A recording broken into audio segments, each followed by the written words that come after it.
Hello, everybody. We are excited to be here today on the Hiring to Firing podcast. We've had so many things for employers to be focused on in the news and in the headlines. Lots of big changes, lots of uncertainty. But today we're going to focus on something out of the headlines that's a little bit more fun, a reality TV show. Tracy, do you have any favorite reality TV shows? I do actually. My favorite reality TV show is The Amazing Race. I've always loved The Amazing Race, and I always like to think about who would be the person that I would want to do The Amazing Race with, and it's really not anybody I know. It's a unique skill set for sure. Absolutely. How about you, Emily? Do you have a favorite? It's kinda hard to pick, but I have to say I'm a big fan of The Bachelor. The timeless tale of people falling in love is hard to resist. That's for sure. Well, listen in as we talk about a different reality series, Love is Blind, and whether or not those contestants were independent contractors or employees.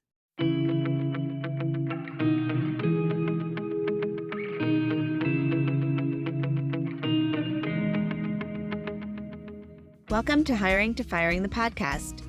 I'm Tracy Diamond. I'm a labor and employment attorney with Troutman Pepper Locke, and I'm here with my partner, Emily Shifter. Together, we handle all employment issues from hiring to firing. Today, our guest is Richard Weibstein, who is a labor and employment attorney and author and publisher of the popular blog Independent Contractor Misclassification and Compliance, which is the only legal blog in the country dedicated exclusively to publishing original content on the subject of independent contractor compliance and classification. And I should say, Richard is our partner as well. Welcome, Rich. It's so glad to have you here on our podcast.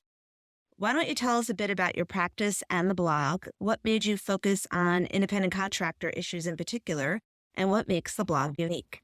Tracy, thanks so very much. When we started this compliance and misclassification practice and blog about 15 years ago, I wondered how soon was it going to be before other lawyers jumped on the bandwagon of enhancing IC compliance?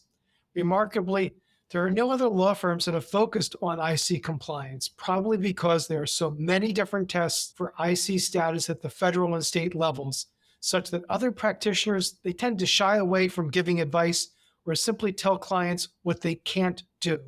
And because we've read thousands of IC cases for our blog and written about so many, our practice is to really tell clients what they can do and giving them options on how to maintain their independent contractor business models while also maximizing compliance. Telling clients what they can do is so much more practical for them than telling them what they can't do, for sure. Especially in the HR world. Well, today we thought we would talk about the Netflix reality TV series and one of my admitted guilty pleasures, Love is Blind, and the controversy surrounding whether contestants on that show should be treated as employees instead of independent contractors.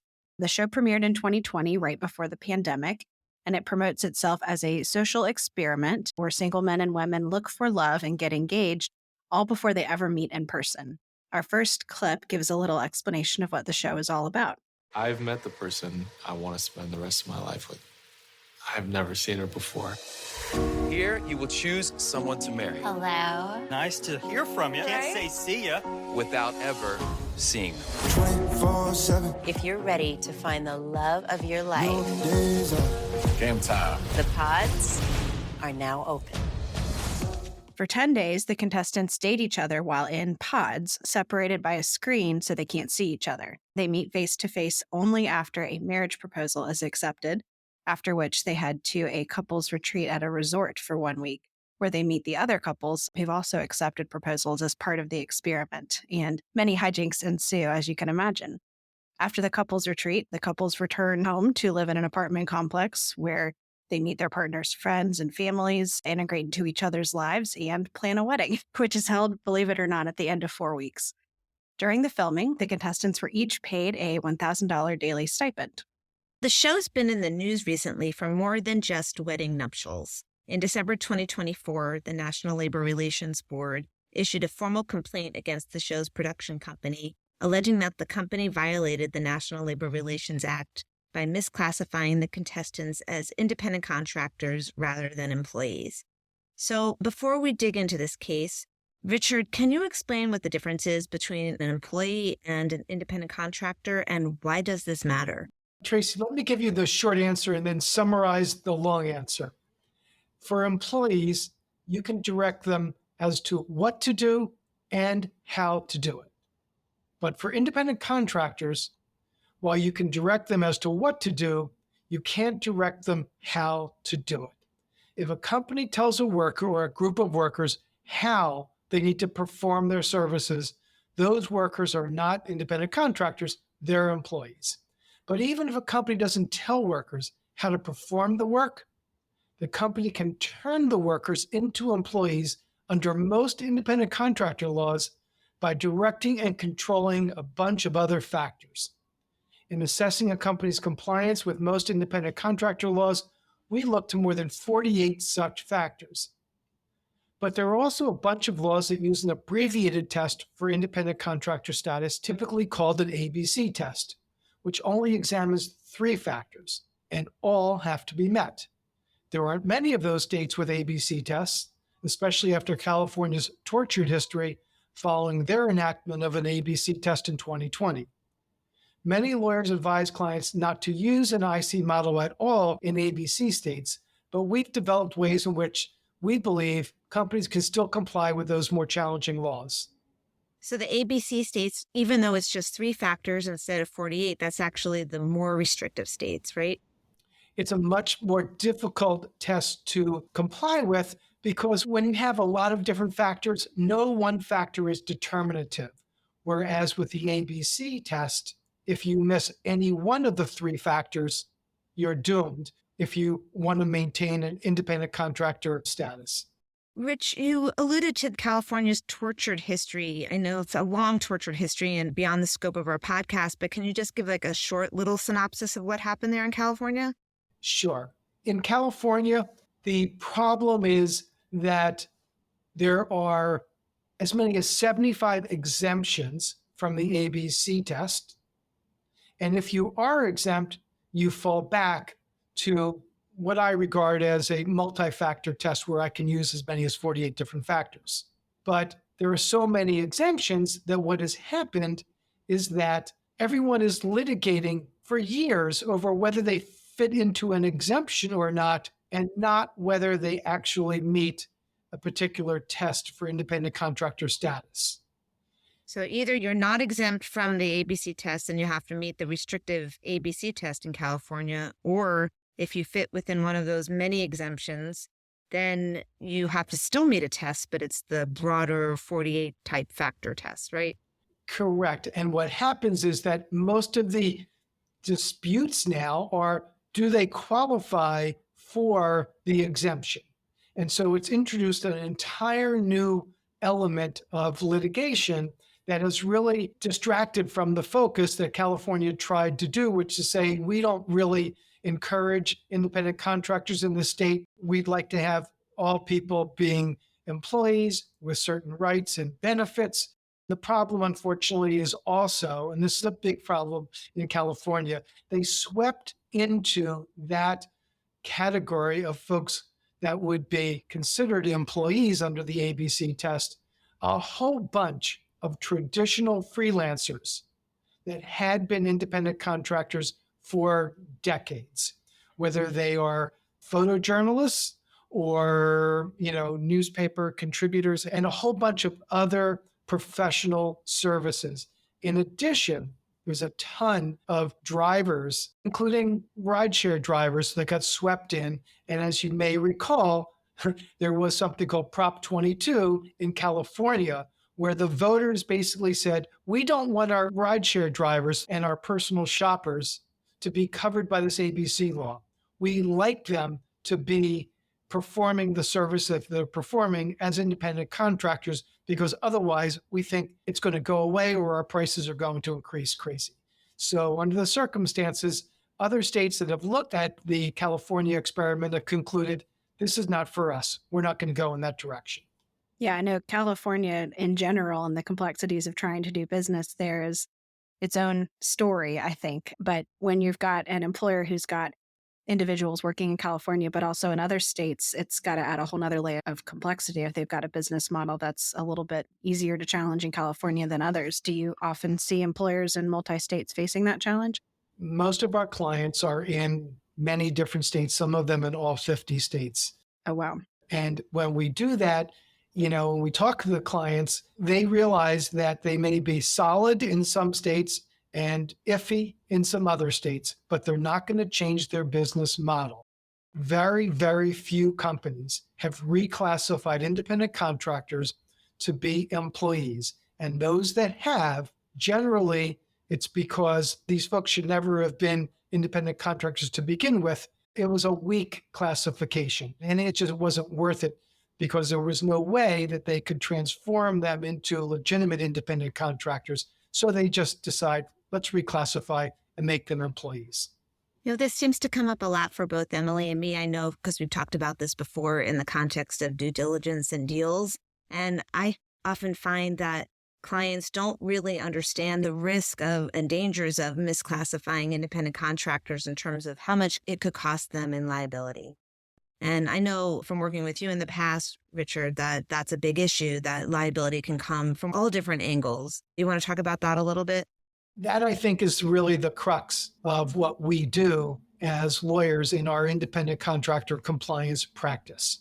We have been reading cases for the last 15 years and reporting on hundreds and hundreds of them. So we've gotten pretty comfortable with what clients can do and what they really should try to do in order to enhance their defense when faced with an independent contractor misclassification case. And so what do? We talk to them about their contracts, about their relationship with independent contractors, and about their practices.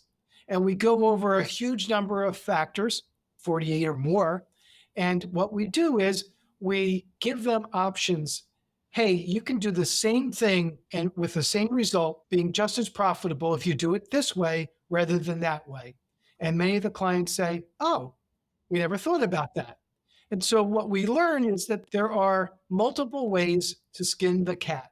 However, the one way that you don't really want to do it is to go backward. Why would you not want to go backward? It's a signal to the workers that maybe they've been misclassified.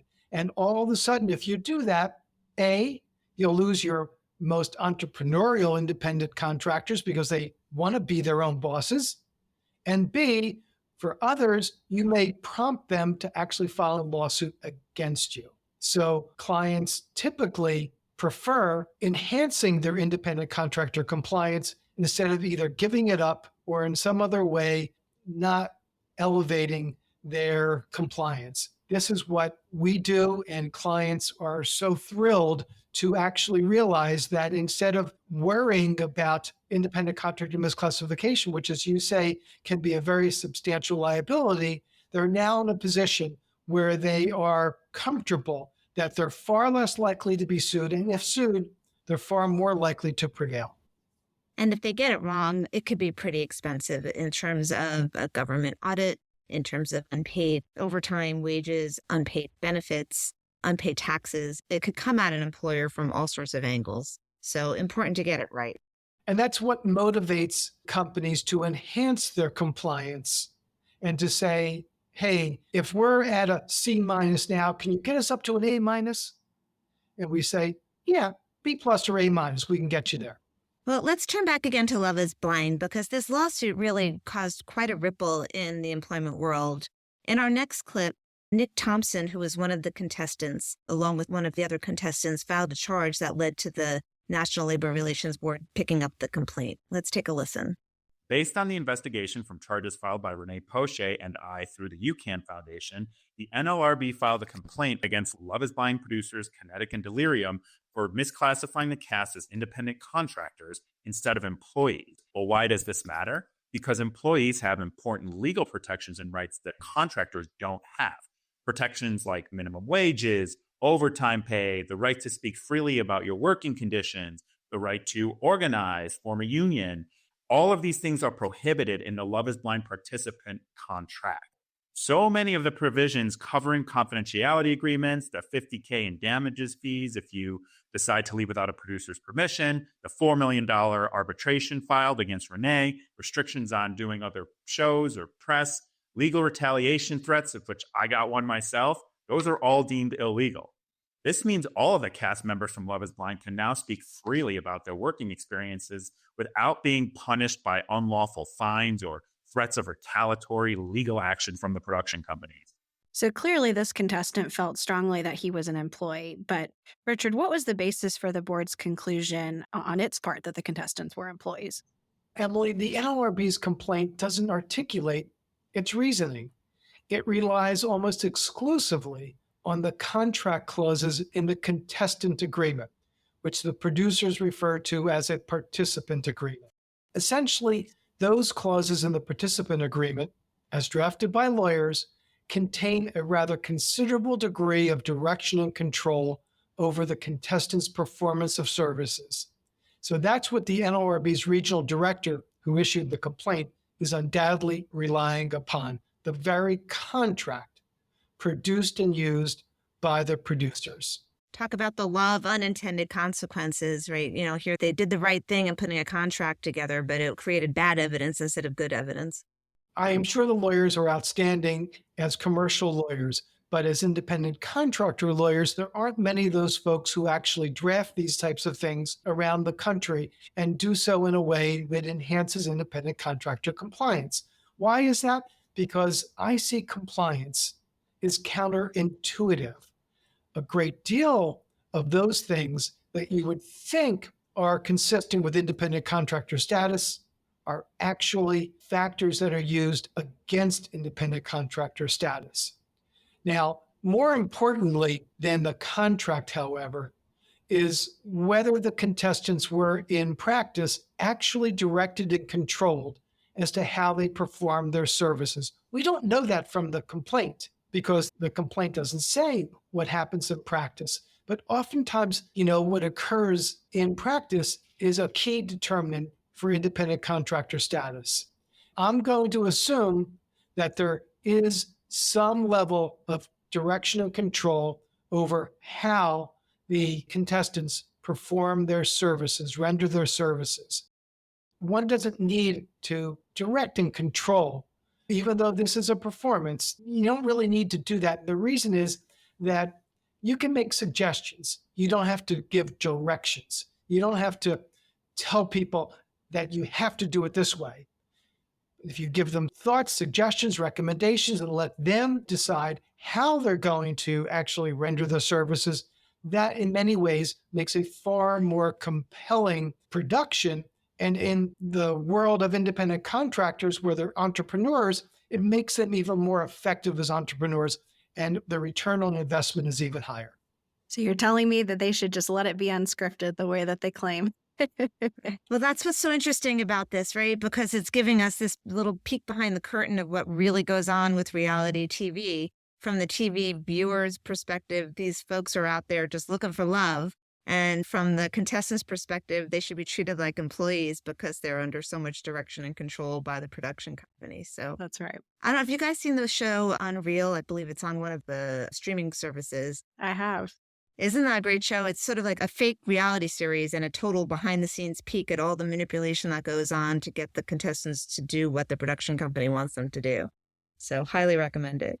Getting back to this case, though, Rich, what's the next steps? And do you think what will happen next will be impacted by the Trump administration? Yes and no. The NLRB has a regulation on independent contractor status, and that is based on the Biden administration, and that is, undoubtedly going to change.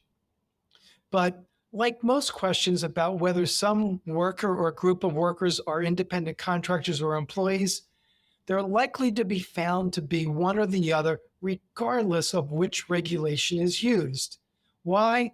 Because most of the people who are determined to be either independent contractors or employees don't fall in the middle, exactly where tilting that the regulation may do one way or the other, whether it's a Biden administration regulation or a Trump administration regulation, that can tilt the scales a little bit. So if they're in the gray area, it's very possible that the new administration's regulation may say, hey, on balance, these folks are employees or independent contractors. But again, most cases are not very much exactly in the middle. In addition, the regulations aren't really binding as a matter of law. Courts are the ultimate determiners. And the courts have a long history, decades, of applying the federal Fair Labor Standards Act.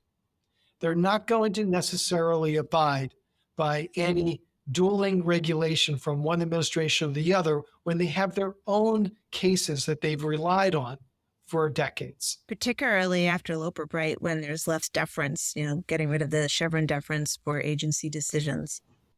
Those are on traditional regulations, but here, these regulations aren't, quite frankly, the type of regulations where you and I and most other lawyers and stakeholders are accustomed to. These regulations are really interpretations of court cases. They're saying the courts said this and said that. Well, the courts know what they said. They don't need an agency to tell them what they said. And so these regulations seem to be more in the nature of briefs for plaintiffs' lawyers and government agencies who may be bringing their own claims. They're certainly not the type of regulations that say you need to do A, B, and C in order to comply with the law. Sure. And certainly this is just one regulation. This is just what the NLRB has decided. And we've talked about there's other damages that people can get. You've mentioned the Fair Labor Standards Act, state laws. What do you think, Gretch? Do you think that the board's decision in this case makes it more or less likely that a court might find out for purposes of other laws that these contestants are employees rather than contractors? Emily, there are a lot of workers or people who are service providers that don't fall into the traditional employee or independent contractor model. Student athletes, are they students, athletes, or employees, or both, or all three of those things? Same goes, for example, for franchisees. Are they franchisees, independent contractors, or employees? And so what you have is laws that say you can either be an employee or a non-employee. And many people don't fit easily into the notion of being an employee. Ask contestants, they don't think they're employees. Ask student athletes, they don't think they're employees. They want to get paid. They don't think they're employees. They know they're students. When you go to franchisees, they feel as though they're an owner of their business. Are they, or are they employees? This is yet another case where government agencies and plaintiff lawyers are trying to fit a round peg into a square hole. So it's really hard to draw much from this case other than this particular industry needs to take a real firm look at itself and decide, are we going to keep things the way they've been going and subject ourselves to lawsuits? Or do we want to take some corrective action and enhance our independent contractor compliance if in fact these folks are not employees? To your point about, is this it? Does the board's action have sway? We should note that this wasn't the only case involving whether or not Love is Blind contestants should be considered employees versus independent contractors. I understand that the production company behind Love is Blind also separately settled a class action lawsuit alleging wage and hour violations. The settlement was for $1.4 million. And in that case, a different contestant alleged that that $1,000 stipend was equivalent to $7 an hour, which was less than half of California's minimum wage where the production was recorded. So this one, situation already kind of manifested itself in two separate ways involving two separate statutes. I don't really understand that lawsuit because if you're getting paid $1,000 a day for a daily fee, I don't know how you can be making $7 an hour. The math didn't really make much sense to me either, but the concept of not being paid minimum wage is a valid one. Let me say, in California, New York, Illinois, Massachusetts, and some other states, if you don't dot your I's and cross your T's, it's not just overtime and minimum wage, but they also have penalties for failure to provide certain notices to workers, for failure to give pay statements that are required if they are employees, for failure to give paid leave, for failure to provide, a lunch break and things of that nature.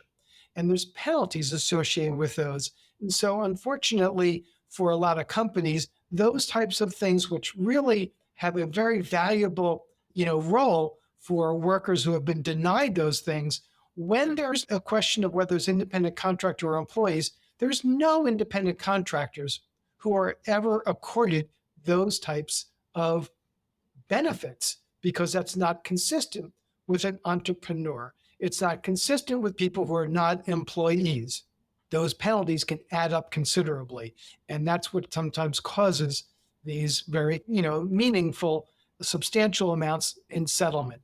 Interestingly enough, very few of these settlements do companies ever agree or are companies ever required to reclassify workers as employees.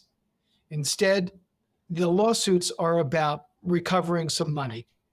All these folks want to earn more. This is just one way in which they can do it. It doesn't change the relationship. Interesting. But it is something that is available to plaintiffs' lawyers and government agencies if they want to take that position. As a tool. So if the board ultimately wins, is this going to change the way the reality TV show industry does business? I don't think so, because it really depends on whether the producers are going to take this as an opportunity to enhance their independent contractor compliance. If they do so, for example, they would come to us, we would tell them, you can do this, you can do that. Maybe you're at a C- or a D+, you can get up to a B+, maybe an A- if you avoid direction and control that you really don't need anyway, both in your contracts and in your practices. Most clients that we talk to appreciate and understand that, and they say, well, yeah, we can do it another way, and maybe it's just as effective that way. They don't realize that they have alternatives. That's what we present them with. So if the companies in the reality TV industry want to enhance their independent contractor compliance, they can. Will they? Different story. If they don't, it'll be lengthy litigations, and potential exposure could be very substantial liability. So that's about all the time we have today. Thank you so much for joining us today, Rich. This was a great, interesting discussion. Thank you to our listeners for listening in. I hope that you found this to be a really timely and important topic. Check out our blogs. Rich, what is your blog? Well, you can find our blog at independentcontractorcompliance.com. And you could find our firm's other blog at hiringtofiring.law. Thanks so much, everybody. Copyright Troutman Pepperlock, LLP. These recorded materials are designed for educational purposes only. This podcast is not legal advice and does not create an attorney-client relationship. The views and opinions expressed in this podcast are solely those of the individual participants. Troutman does not make any representations or warranties, expressed or implied, regarding the contents of this podcast. Information on previous case results does not guarantee a similar future result. Users of this podcast may save and use the podcast only for personal or other non-commercial educational purposes. No other use, including without limitation, reproduction, retransmission, or editing of this podcast may be made without the prior written permission of Troutman Pepper Locke. If you have any questions, please contact us at troutman.com.